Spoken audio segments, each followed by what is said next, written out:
referência. Nada a ver. Bom, meus queridos, olha só. Nesta 40ª aula, nós vamos começar revisando as características da imagem gerada por espelho plano. Eu te mostrei, né, como é que a gente faz para desenhar uma imagem diante de um espelho plano. Eles podem te pedir isso, por isso que é importante tu, uma vez na vida, uma na morte, fazer esse desenho de próprio punho, de preferência sem instrumentos. A dica é, tire 2 raios que saem da parte superior do objeto. Com qualquer ângulo eles podem incidir no espelho. É sempre bom usar esse raio, né, que atinge o espelho, fazendo o ângulo de incidência 0 e refletindo com ângulo 0. Cuidado, hein, galera, o raio faz 90 graus com o espelho, mas com a reta normal ele faz 0 grau. A reta normal estaria exatamente sobre o raio. Tire um segundo raio que sai do objeto e se reflete no espelho, obedecendo às leis da reflexão. Como esses raios vão atingir o olho do observador e o cérebro desse observador entende que a luz anda em linha reta, é só por isso que o cérebro desse observador supõe que a luz tem origem naquele ponto. Mas na verdade não. Essa luz foi originada na cabeça do objeto. Mas a reflexão da luz no espelho ilude o cérebro desse observador.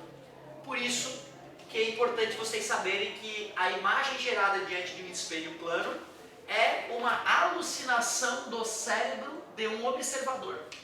E por isso que, se não houver observador, estaria correto afirmar que não existe imagem. Certo? Uma questão que eu ainda não vi cobrando em vestibular, mas está na hora já de cobrar. Os raios refletidos batem na retina do observador, o cérebro do observador diz a luz anda em linha reta, prolongando os raios de luz. A gente tem uma ideia de onde é que o cérebro do observador julga de onde vem a luz. Então é importante, uma vez na vida, uma na morte, fazer esse desenhozinho. Bom, olhando para o desenho, a gente pode lembrar que as características da imagem gerada por espelho plano são virtual, por ser uma alucinação, por ser formada por prolongamentos de luz, direita por estar virada de cabeça para cima, assim como o objeto, do mesmo tamanho,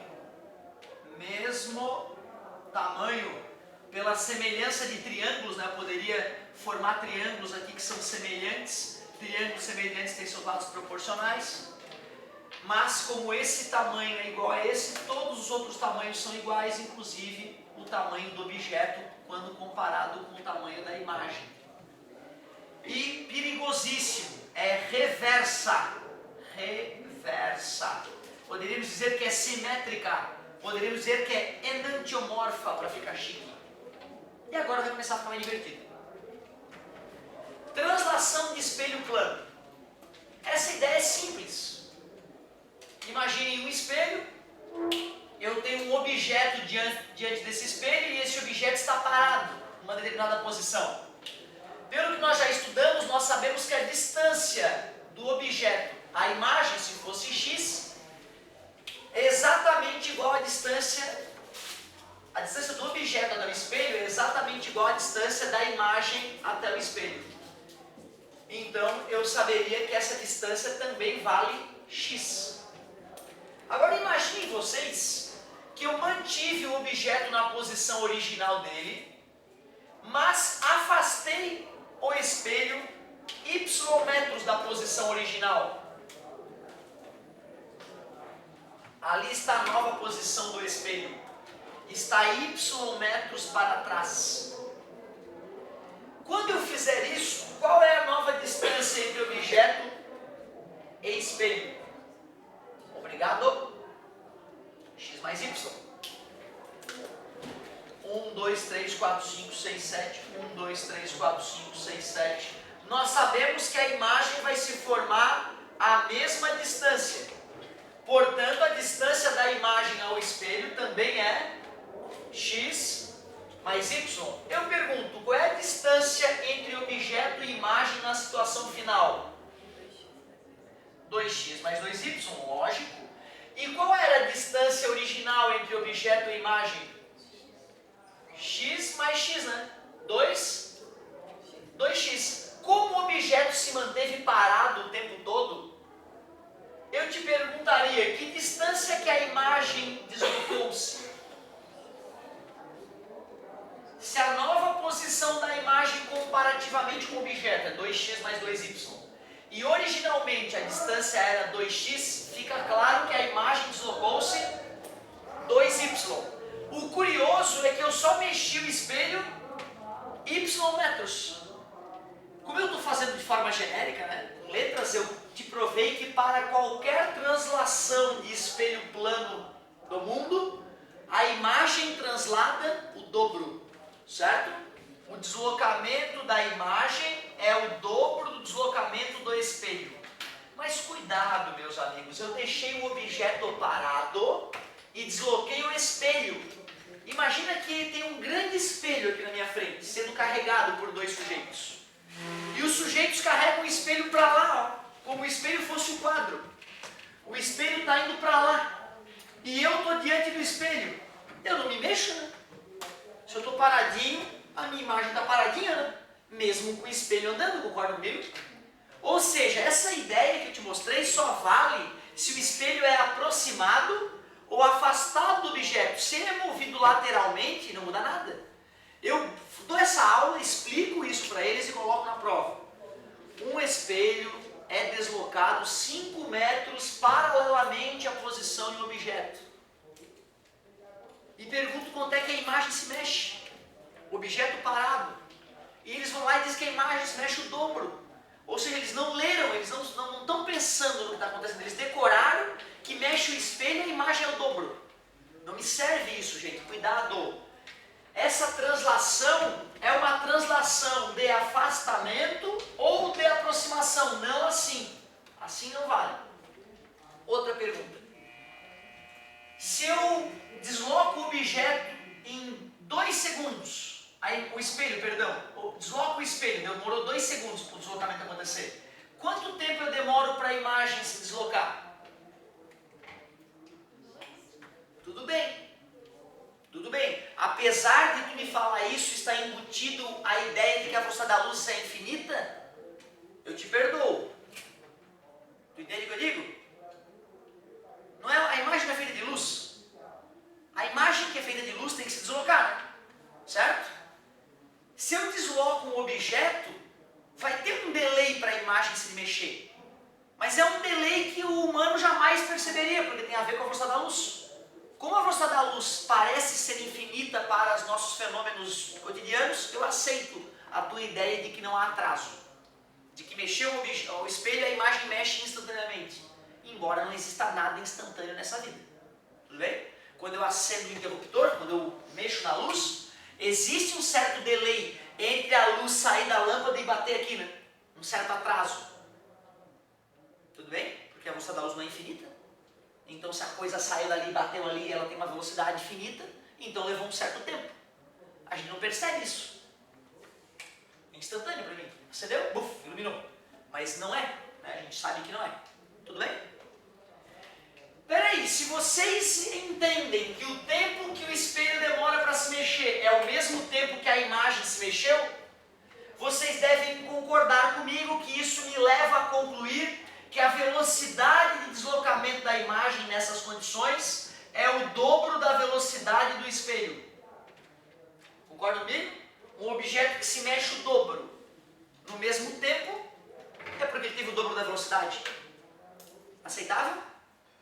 Se eu pego o espelho e aproximo de mim a 10 metros por segundo, com que velocidade a imagem formada se aproximaria? Não tem pegadinha.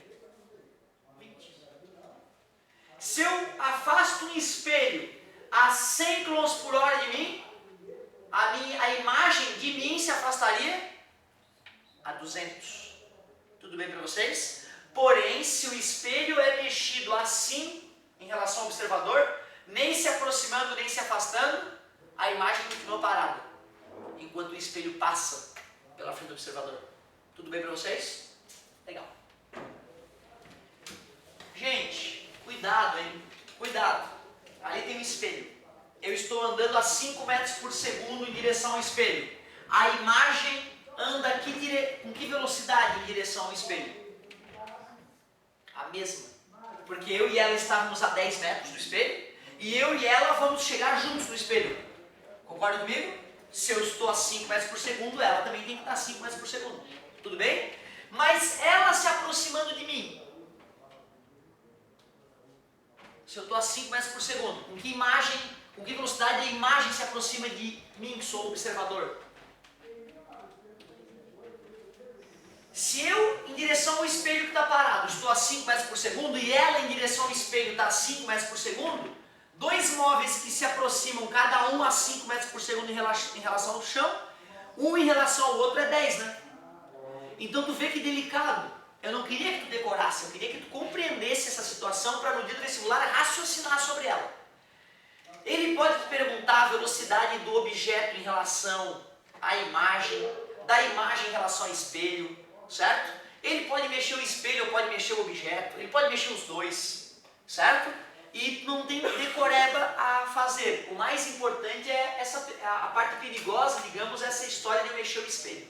Porque aí a velocidade da imagem dobra, certo? Que seria equivalente a eu me mexer e medir a velocidade da imagem em relação a mim mesmo.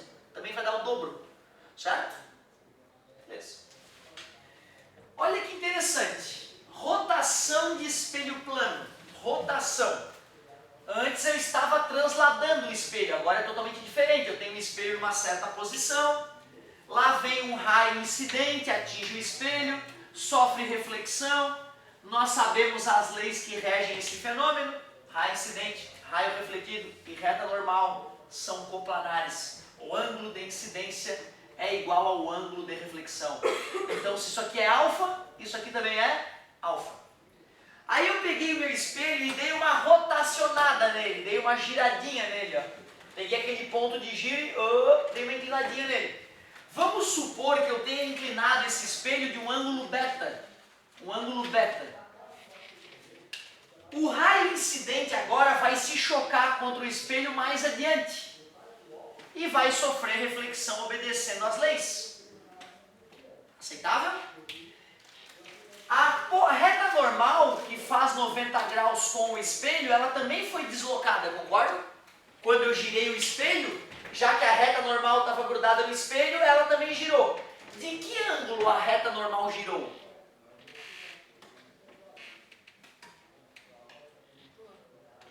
Do ângulo que eu girei o espelho. Aceitam comigo?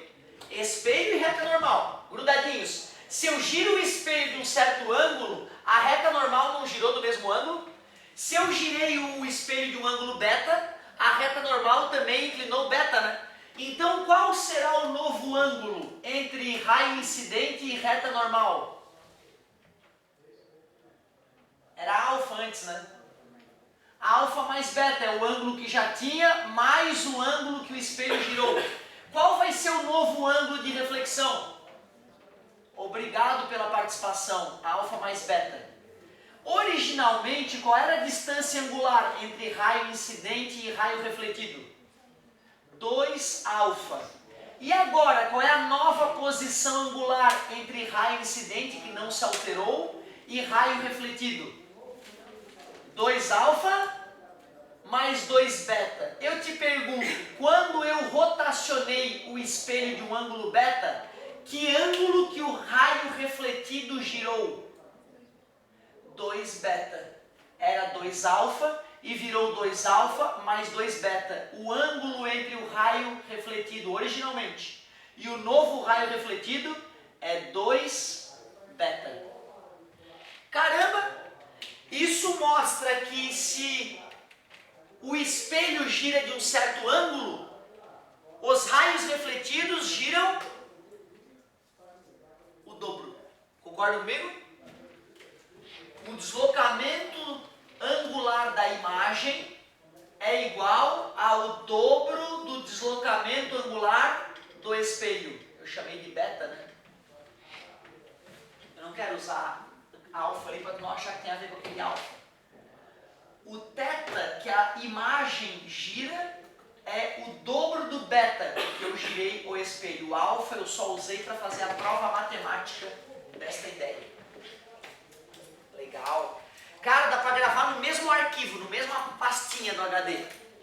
Espelho. Se eu mexo no espelho, mantendo o objeto parado, acontece o dobro com a imagem. Se eu afasto o dobro. Se eu faço uma velocidade tal, a velocidade é o dobro. Se eu rotaciono o dobro. 30 graus rotacionou o espelho, os raios refletidos rotacionam 60. Beleza? Tu vê, isso é muito mais cobrado. Tem questão que é sobre isso exatamente, tem que saber disso para poder fazer a continha e matar a questão. Mas às vezes é um somatório, é um verdadeiro ou falso, está embutido, né? Algumas dessas ideias no meio dessa questão mais ampla. Agora, isso aqui é uma coisa muito legal, cara. Essa parte aqui é muito divertida.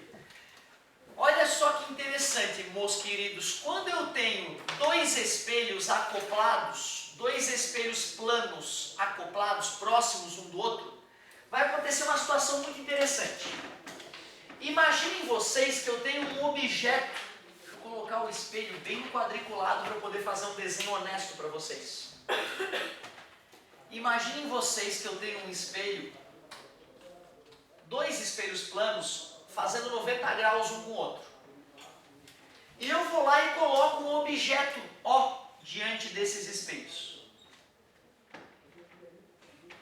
Eu acho que ninguém reclamaria se eu disser que vai existir uma imagem I1 aqui, né? Formada pelo espelho 1. E a imagem é virtual, direita, mesmo tamanho, reversa, normal. A distância do objeto ao espelho é a mesma distância da imagem ao espelho.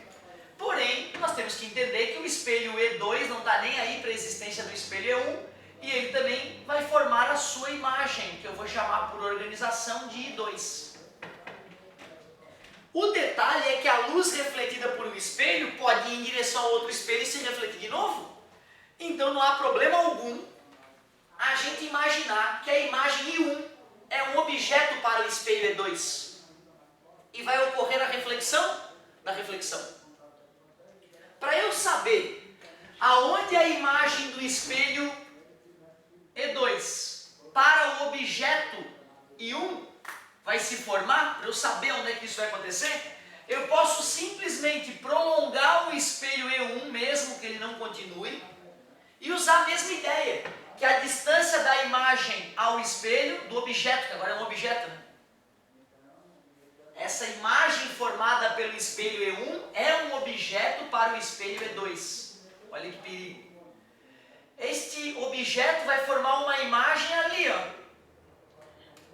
Como é que eu vou chamar essa imagem? Eu vou chamar de I1, 2. A imagem do espelho 1 agora foi refletida no espelho 2. E da mesma forma, a imagem gerada pelo espelho 2 é um objeto gerado pelo espelho 1. Para descobrir aonde vai se formar a imagem deste objeto, já que eu estou falando do espelho 1, eu prolongo o espelho 1 mesmo que ele não continue, eu posso prolongar ele indefinidamente, e eu pego essa distância aqui e duplico. Ah, meu Deus, não é possível, que coincidência! Cacilda Becker, a imagem gerada no espelho 2 depois foi refletida no espelho 1 e ficou bem em cima, trepou uma imagem em cima da outra ali. Superposição, uma em cima da outra. O que eu estou te dizendo, cara, é que se hoje tu chegar em casa, tirar um espelho lá, pede para tua namorada, pede para tua mãe, ou tu mesmo pega teu espelhinho da bolsa, vai no espelho do banheiro, bota assim, ó, perpendicularmente em relação ao espelho do banheiro e bota a tua cara aí no meio, pode ser um objeto se tu preferir. Tu tem que contar 3 imagens. Tu tem que enxergar uma imagem gerada por um espelho, a outra imagem gerada pelo outro espelho, e se tu for campeão e colocar bem perpendicular, tu vai ver uma terceira imagem ali, bem na quina, entre os dois espelhos. Legal. O mais divertido é que mudando o ângulo entre esses espelhos, eu mudo o número de imagens formadas. E tem uma fórmula que dá para calcular o número de imagens formadas por objeto. E a fórmula é bem bobinha, ó. O número de imagens formadas por objeto pode ser calculada por aquela relação 360 sobre alfa menos 1, onde alfa é o ângulo entre os espelhos. Só tem um pequeno detalhe. Eu adoro deduzir as equações para vocês, né? Eu tenho feito todas as que eu pude, exceto as definições, velocidade, distância sobre tempo. Né? Não tem como deduzir que velocidade e distância sobre tempo. Ou tu acredita que é uma puta de uma ideia, ou tu, né, de repente, um dia descobre uma ideia melhor e muda a ciência, revoluciona, né, a ciência, que seria maravilhoso também.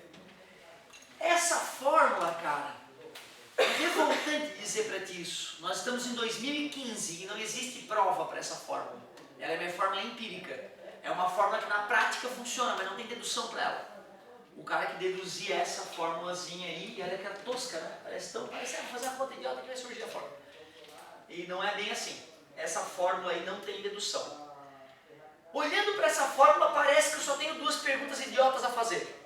Ou eu te dou o número de imagens e peço o ângulo entre os espelhos, ou eu te dou o ângulo entre os espelhos e te peço o número de imagens. Mas não. Tem uma questão muito bonita que eu desafio vocês a resolver usando essa equação. Era mais ou menos assim a questão. Um coreógrafo queria 24 bailarinas em cena. Só que ele só possuía 3 atrizes. Usando espelhos planos, o coreógrafo montou o espetáculo. Qual foi o ângulo entre os espelhos planos que ele usou para tal espetáculo? Vou repetir mais uma vez. Ele tinha apenas 3 atrizes. E ele queria que o público observasse 24 bailarinas em cena. Calcule o ângulo entre os espelhos. É a melhor questão que eu já vi desse tipo. As outras são bobas. Essa é a melhor. Dá uma pensadinha na questão das bailarinas. 1 minutinho, 2 e 3 no máximo. Nós vamos corrigir e avançar um pouquinho mais.